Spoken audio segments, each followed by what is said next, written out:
ಈ ನೇಹಾ ಎನ್ನುವಂಥ ಹೆಣ್ಣುಮಗಳ ಒಂದು ಕೊಲೆದ ಬಗ್ಗೆ ನಾವೆಲ್ಲ ಎಷ್ಟೆಲ್ಲ ಪುಂಖಾನುಪುಂಖವಾಗಿ ಮಾತಾಡ್ತೀವಿ, ಟೀಕೆ ಟಿಪ್ಪಣಿ ಎಲ್ಲವನ್ನು ಮಾಡ್ತೀವಿ. ಏನು ಮರ್ಯಾದೆ ಬಗ್ಗೆ ಮಾತಾಡ್ತೀವಿ, ನಮಗೇನೆ ಮಾನ ಮರ್ಯಾದೆ ಇದೆಯಾ ಅಂತ ನಾವು ಒಮ್ಮೊಮ್ಮೆ ನಮ್ಮ ಕಪಾಳ ಕೊಡೋದು ನಾವೇ ಕೇಳಬೇಕು. ಅವತ್ತು ಬೆಳಗಾವಿಯಲ್ಲಿ ಒಂದು ವಿವಸ್ತ್ರದ ಕೇಸ್ ಆಯಿತು ಗೊತ್ತಾ, ನಿಮ್ಗೆ ಗೊತ್ತಿರ್ಬೋದು. ಒಂದು ಹೆಣ್ಮಗಳನ್ನು ವಿವಸ್ತ್ರಗೊಳಿಸಿದ್ರು ಅಂತ ಹೇಳಿ. ಆಮೇಲೆ ನಾವು ಉತ್ತರ ಭಾರತದ ಕೆಲವು ಕೇಸ್ಗಳನ್ನು ಹೇಳ್ತಾ ಇದ್ವಿ. ಏನು ಮಾಲೆ ಹಾಕಿ ನೋಡಿ, ತಲೆ ತಗ್ಗಿಸೋ ಕೆಲಸ ಮಾಡಿದವರಿಗೆ ಅದ್ಧೂರಿ ಸ್ವಾಗತವನ್ನು ಕೊಟ್ಟಿದ್ದಾರೆ. ವಂಟಮೂರಿಯಲ್ಲಿ ಮಹಿಳೆ ವಿವಸ್ತ್ರ ಹಲ್ಲೆ ಪ್ರಕರಣ, ಪ್ರಮುಖ ಆರೋಪಿ ಬಸಪ್ಪ ನಾಯ್ಕಗೆ ಸ್ವಾಗತ, ಸಿಹಿ ತಿನ್ನಿಸಿ ಹೂಮಾಲೆ ಹಾಕಿ ಬಂಧು ಮಿತ್ರರ ಸ್ವಾಗತ, 13 ಆರೋಪಿಗಳಿಗೆ ಷರತ್ತುಬದ್ಧ ಜಾಮೀನು.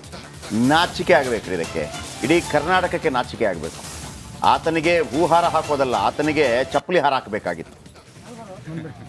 ಆ ಹೂಹಾರ ಹಾಕಿದವರು ಸ್ವತಃ ತಮ್ಮ ಮನೆಯಲ್ಲಿರುವಂಥ ಹೆಣ್ಣು ಮಕ್ಕಳನ್ನು ಹಾಗೆ ಮಾಡ್ಲಿಕ್ಕೆ ಬಿಡ್ತಾರ, ವ್ಯವಸ್ಥೆ ಮಾಡಿಸ್ಕೋತಾರಂತ.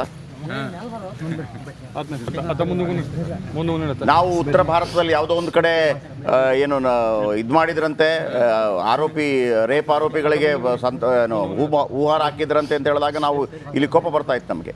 ನಮ್ಮ ಕರ್ನಾಟಕದಲ್ಲೇ ಆಗ್ತಾ ಇದೆ ಅಲ್ರಿ. ಯಾರ್ರೀ ಅವ ಬಸಪ್ಪ? ಆತನಿಗೆ ಹೂಹಾರ ಅಂತೆ, ವಿವಸ್ತ್ರಗೊಳಿಸಿದಂಥವನು, ವಿವಸ್ತ್ರಗೊಳಿಸಿದಂಥ ಕೀಚಕ ಅವನು. ಅವನಿಗೆ ಸಪೋರ್ಟ್ ಮಾಡ್ತಿರಲ್ಲ ಫ್ಯಾಮಿಲಿ ಅವರು. ನಿಮ್ಮ ಫ್ಯಾಮಿಲಿ ಇರುವಂಥ ಹೆಣ್ಮಕ್ಳಿಗೆ ಆ ಥರ ಆದರೆ ಯಾವುದೇ ಹೆಣ್ಮಗಳಾಗಲಿ, ವಿವಸ್ತ್ರಗೊಳಿಸಿದಂಥವನಿಗೆ ಈ ಕರ್ನಾಟಕದಲ್ಲಿ ಈ ಮಣ್ಣಲ್ಲಿ ಬಸವಣ್ಣ ಹುಟ್ಟಿದಂಥ ಈ ಮಣ್ಣಲ್ಲಿ ಈ ರೀತಿ ಆಗೋಯ್ತಲ್ಲಪ್ಪ. ಏನು ಇವನು ಚೀನಾ ದೇಶವನ್ನ ಗೆದ್ದು ಬಂದಿದ್ದು ಹಲ್ಕಟ್ಗಿರಿ ಕೆಲಸ ಮಾಡಿರೋದು ಈತ. ಹಲ್ಕಟ್ಗಿರಿ ಕೆಲಸ, ಹೂಹಾರ ಕೂಡ ಅಲ್ಲಿ ಹೂವಿನ ಹಾರ ಹಾಕಿದಾರಲ್ಲ, ಆ ಹೂವಿನ ಹಾರಕ್ಕೆ ಅವಮಾನ ಆಗ್ತಾ ಇರ್ಬೋದು.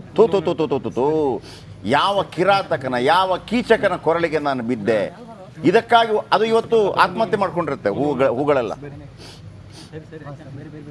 ಒಂದು ಮಹಿಳೆಯನ್ನ, ಅಸಹಾಯಕ ಮಹಿಳೆಯನ್ನ ವಿವಸ್ತ್ರಗೊಳಿಸಿದಂತಹ ನಕ್ಕ ಪಿಚ್ಚ ಒಬ್ಬ. ಓಹೋ, ಮನೆಗೆ ನುಗ್ಗಿ ಹಲ್ಲೆ ಮಾಡಿ ಹೆಣ್ಣನ್ನು ವಿವಸ್ತ್ರಗೊಳಿಸಿದಂಥವನು ಇವನನ್ನ ವಿವಸ್ತ್ರಗೊಳಿಸಬೇಕಾಗಿತ್ತು. ಊರೂರು ಅಲ್ದಾಡಿಸ್ಬೇಕಾಗಿತ್ತು, ಇವನನ್ನ ಕತ್ತೆ ಮೇಲೆ ಮೆರವಣಿಗೆ ಮಾಡಿಸ್ಬೇಕಾಗಿತ್ತು. ನೀವು ಯಾರೇನು ಹೇಳಿ ಸರ್, ಒಂದು ಬಡ ಹೆಣ್ಣು ಮಗಳನ್ನು ವಿವಸ್ತ್ರಗೊಳಿಸಿದಂಥ ಈ ಈತ ಇದಾನಲ್ಲ, ಆತನಿಗೆ ಆಮೇಲೆ ಏನು ಅಬ್ಬಾ ಏನು ಗೆದ್ದು ಬಂದಿದ್ದೀತ, ಏನು ಸಿಹಿ ತಿನ್ನಿಸಿ. ಆತನಿಗೆ ಸಿಹಿ ತಿನ್ನಿಸ್ಬೇಕಾಗಿರೋದು, ಆತನಿಗೆ ತಿನ್ನಿಸ್ಬೇಕಾಗಿರೋದು ಬೇರೆ. ಬನ್ನಿ ನೋಡಿ, ಅವರು ಮಾನವ ಜನಾಂಗವೇ ತಲೆ ತಗ್ಗಿಸುವಂತ ಕೆಲಸವನ್ನ ಮಾಡಿದ್ರು. ಮಾನವ ಜನಾಂಗವೇ ತಲೆ ತಗ್ಗಿಸುವಂತ ಕೆಲಸವನ್ನ ಮಾಡಿದಂತ ಆರೋಪಿಗಳು, ಅವರಿಗೆ ಜಾಮೀನು ಸಿಕ್ಕಿದೆ. ಯಾಕಂದ್ರೆ ನಮ್ಮ ಕಾನೂನು ಆ ಥರ ಇದೆ. ಆದರೆ ಅವರು ಜೈಲಿನಿಂದ ಹೊರಬರ್ತಾ ಇದ್ದ ಹಾಗೆ ಸಿಕ್ಕ ಅದ್ದೂರಿ ಸ್ವಾಗತ ಅನೇಕ ಪ್ರಶ್ನೆಗಳನ್ನು ಮೂಡಿಸಿದೆ.